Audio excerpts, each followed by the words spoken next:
Hi friends, welcome to వరాస్టి kitchen. ఈరోజు మన వీడియోలో కంజులు ఫ్రై చేయబోతున్నామండి. కంజులు వచ్చేసి చిన్న చిన్న కోళ్ళుగా ఉంటాయి కదండి, గాడ అంటారు తమిళ వాళ్ళు. అవి తీసుకొచ్చి నేను కడిగి శుభ్రం చేసి పెట్టుకున్నానండి. ఒక 5 కోళ్ళు తెచ్చానండి. ఈ కూర వచ్చేసి నువ్వుల నూనెతోటి చేస్తున్నానండి, చాలా బాగుంటుంది. ఇందులో వచ్చేసి స్పైసెస్ అన్నీ వేసుకునేసి 2 ఉల్లిపాయలు, ఒక 4-5 పచ్చిమిరపకాయలు, అల్లం వెల్లుల్లి పేస్ట్ వేసి బాగా ఫ్రై చేసుకుందామండి. తర్వాత వచ్చేసి కోళ్ళు కంజులు వేసేసి బాగా ఉప్పు కొంచెము పసుపు కొంచెం వేసేసి కొంచెం నీసు వాసన లేకుండా కొంచెం బాగా ఫ్రై చేసి పెట్టుకుందామండి.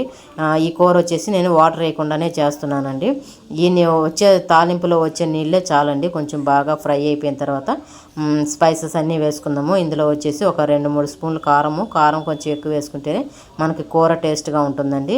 తర్వాత వచ్చేసి గరం మసాలా, కారము, తర్వాత టమాటాలు వచ్చేసి చాపర్లు వేసి చాప్ చేసి పెట్టుకున్నానండి.